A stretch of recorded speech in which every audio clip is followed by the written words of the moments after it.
그 가족이 가정 예배를 드릴 때 이제 누가복음 2장 말씀을 함께 읽고 나누었습니다. 그리고 같이 이제 주님께 기도하면서 성령님의 조명을 구하면서 나갔을 때 이런 질문으로 먼저 나갔는데, 시몬과 안나의 마음을 나눠주세요. 아니면 시몬과 안나의 모습을 보면서 하나님 마음이 어떠셨을지 나눠주세요.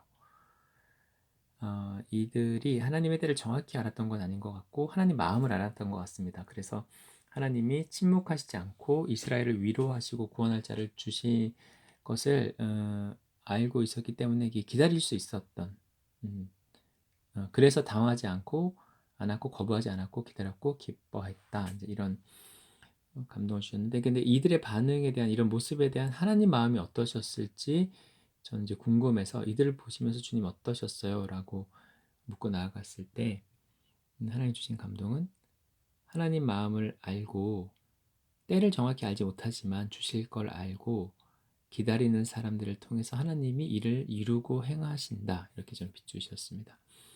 그러니까 이런 사람들을 통해서 하나님 뜻을 이루시고 행하시고 한다. 그런데 이제 저는 여전히 이런 모습들이 예수님 사역에 아주 효과적이고 효율적인 건 아니라는 어떤 그런 느낌을, 그런 인상을 받습니다. 누군가 알아줬어요. 하나님 경배했어요. 기뻐했어요. 기껏해야 마리아 정도만 마음에 간직했을 것 같습니다. 근데 이게 무슨 대단한 사역도 아니고, 드러나게 예수님 증거하는 효과적인 증거 사역도 아니고, 개인적인 것으로 보이고 굉장히 애기 때고, 어떻게 그런 걸 통해서 하나님 뜻을 이루고 하나님 일을 이루시고 그러신다는 건지, 어떤 저의 이해로는 잘 이렇게 알 수가 없었는데, 근데 이제 이런 사람들 때문에 마리아가 마음을 지킬 수 있었고 끝까지 예수님 기다릴 수 있었던 아주 중요한 역할을 이 안나 시몬이 한 것 같습니다. 사실은 어머니 입장에서 힘들잖아요. 뭐 비범한 아이를 키운다는 게 성령으로 잉태했고 놀라운 경험이었지만, 사람이다 보니 이제 그런 거 자꾸 간과하게 되고 잊어버리고 자기 자식이라고 생각하고 이제 하기 쉬웠을 텐데, 이렇게 반응하는 사람들 통해서 하나님의 뭐 계시와 마음을 좀 그런 걸 느끼지 않았을까. 그래서 기다릴 수 있고 기대하고 하나님이 주셨구나라는 걸 다시 상기하고, 마지막 그 고난 십자가 사건까지 마리아가 버틸 수 있지 않았을까, 이제 그런 마음을 주셨습니다.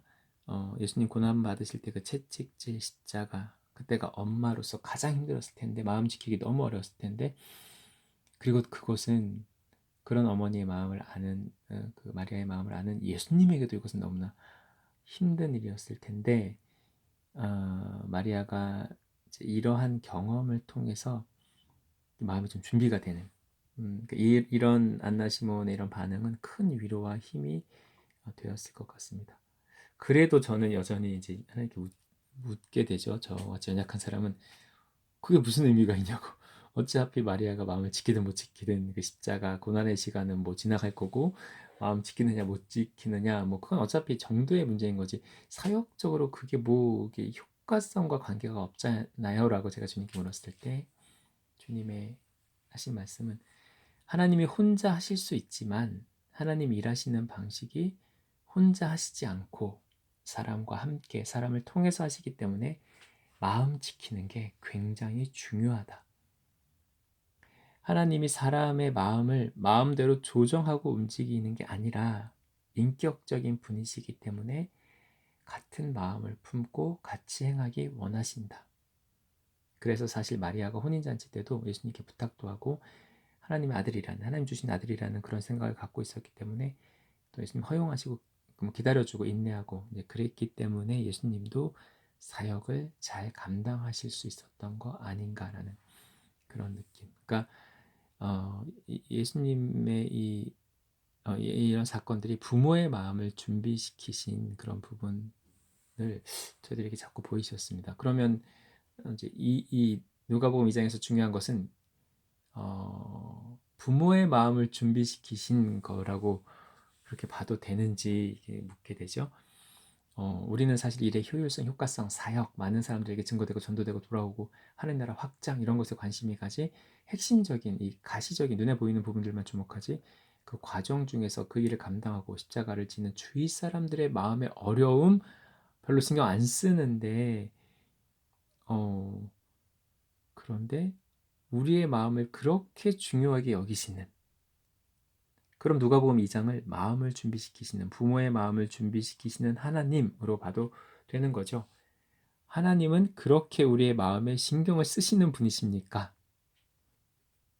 그게 제일 중요한 거 아니냐? 네 사역이 실패한 이유가 뭔지 알지 않느냐?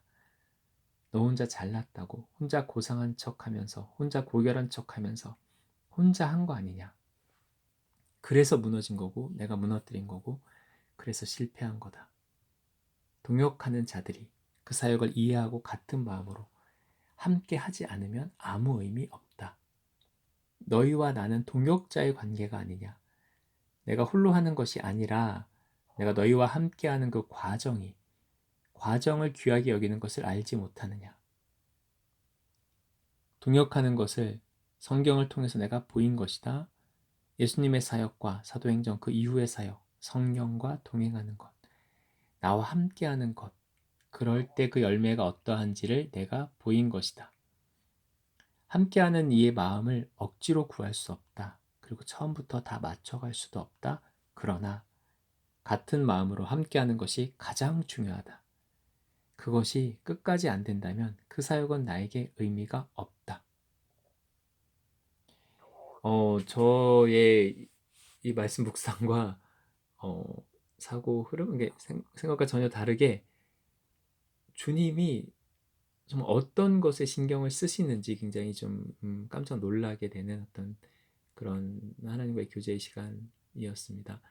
우리는 어떤 일의 성취, 결과, 어떤 사역적인 어떤 효율성, 저는 여전히 그것에만 관심이 있는데 하나님의 관심은 예수님의 그 길을, 그 십자가 길을 가실 때 옆에서 지켜봐야 하는 어머니 마리아의 마음, 그리고 또한 이제 그 어머니를 생각하는 예수님의 마음도 있겠죠.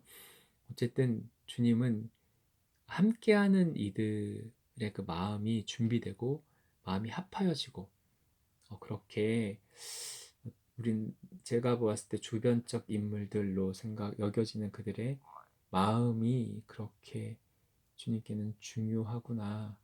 이것은 아무리 좀 들어도 좀 쉽게 이해되고 받아들여지지 않는 부분인데, 그러나 성령께서 더 비추실 것을 기대합니다.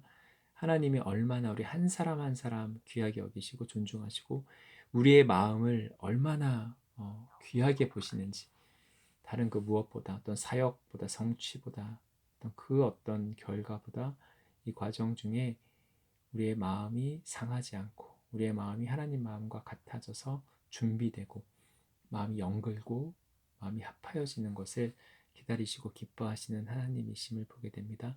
하나님 더 알기 원합니다. 그리고 하나님 마음과 같은 마음이 되기를 원합니다. 모든 하나님의 자녀들이 그렇게 아버지 마음을 알고 아버지 마음과 같아지기를 축복하고 기도합니다.